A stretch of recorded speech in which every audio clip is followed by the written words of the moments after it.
எப்பயுமே workers staffs யாருமே ஓகேவா. ஒருவேளை பீனட் இருந்ததுன்னா இது வைப்ரேட்டர் வழியே ரிமூவ் ஆகிடும், அப்படி இல்லைன்னா மேனுவலாக பிக் பண்ணிடுவோம்.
கால்சியம் குறையாது. KMS எதுக்குன்னா காய் கெட்டு போகாமல் இருக்கிறதுக்காக, ஆக்சிஜன் எதுவும் வராமல் இருக்கிறதுக்காக KMS.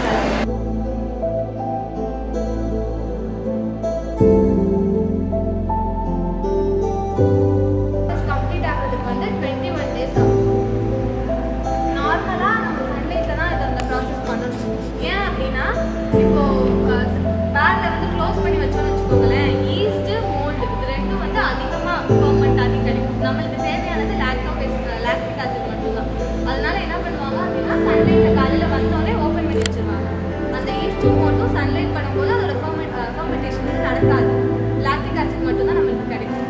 நைட்டு வந்து ஈவினிங் போகும்போது க்ளோஸ் பண்ணி வச்சுட்டு போயிடுவாங்க. அப்போ அந்த ஈவினிங் டைம்லேருந்து மார்னிங் டைம் வரையிலும் ஈஸ்ட்டும் மோல்டும் அதிகமாக கிடைச்சிருக்கும். அதை வந்து காலையில் வந்தோடனே டீ ஃபில்டர் வச்சு ரிமூவ் பண்ணிடுவாங்க.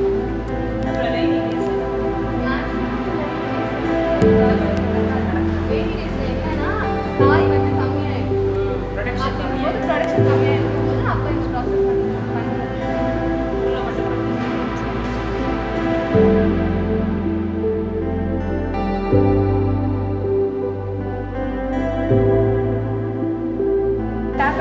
தட்டி பேக் பண்ணும்போது ஜாரில் ஏதாவது டிஃபெக்ட் இருந்துச்சுன்னா ஈஸியாக உடஞ்சிடும். அதனால தான் நம்ம அந்த டிஃபெக்ட்ஸ் எல்லாம் முன்னாடியே ரிமூவ் பண்ணிடுவோம்.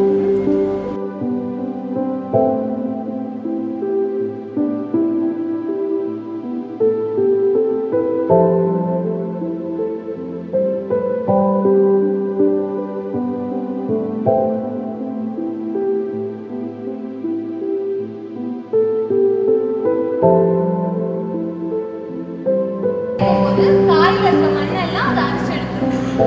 காயெல்லாம் அந்த ப்ரஷ்ல படப்பட மண்ணெல்லாம் ரிமூவ் ஆகி அடுத்து வந்து வெட்களி அதில் வந்து நல்லா க்ளீனாக நல்லா தெரியும். அது மூலயமா மீதி இருக்க டிஃபெக்ட்ஸ் எல்லாம் ரிமூவ் பண்ணிடுவோம். 2 types ஆஃப் மேனுஃபேக்சரிங் நம்ம இங்கே பண்ணுவோம். ஒன்று வந்து பேரல், இன்னொன்று வந்து ஜார். பேரலுங்கிறது என்னன்னா செமி ஃபினிஷ், நம்ம சாப்பிட முடியாது. ஒன்ஸ் ப்ராசஸிங் முடிஞ்சதுக்கப்புறம் நம்ம கஸ்டமர்ஸ்க்கு அனுப்பிச்சிருவோம். அவங்க அதை ஃபர்தராக ஜாரில் பேக் பண்ணி அவங்க கஸ்டமர்ஸ்க்கு அனுப்புவாங்க. இது வந்து செமி ஃபினிஷ். இன்னொன்று வந்து ஜார், அது வந்து ரெடி டு ஈட். ஒன்ஸ் அந்த ஹோல் ப்ராசஸ் முடிஞ்சதுக்கப்புறம் நம்ம அப்படியே எடுத்து சாப்பிடலாம் ஜார் ப்ராடக்ட். ஓகேவா? இப்போ பேரலில் பார்த்தீங்கன்னா மொத்தம் 3 வெரைட்டிஸ் இருக்கு. ஒன்று வந்து ஆசிடு, இன்னொன்று வந்து வினிகர், இன்னொன்று சால்ட். இந்த ஆசிட் வினிகர் ரெண்டுமே மோர் ஓவர் வந்து சேம் ப்ராசஸிங் தான். ஓகேவா? இங்கே வெட்கலிங் முடியுது இல்லையா, அந்த ஸ்டெப்ஸுக்கு அப்புறம் நம்ம பேரலை வச்சு காய் வந்து ஃபில் பண்ணுவோம். ஒரு பேரலுக்கு 145 கிலோ ஃபில் பண்ணுவாங்க. அதுக்கப்புறம் தனியாக அந்த ஏரியா இருக்கும், வினிகருக்கும் ஆசிடுக்கும், அந்த ஏரியாவில் கொண்டு போய் பேரில் வச்சு அதுக்கு மேலே வந்து ஜூஸ் பிடிப்போம். வினிகருக்கும் ஆசிடுக்கும் என்னென்ன இன்க்ரீடியன்ஸ் போடுவோம் அப்படின்னா salt, water, calcium chloride, KMS. வினிகருக்கு வந்து வினிகர் ஆட் பண்ணுவோம். ஆசிட் ப்ராடக்ட்ஸ்க்கு வந்து வினிகருக்கு பதிலாக அசிட்டிக் ஆசிட் ஆட் பண்ணுவோம்.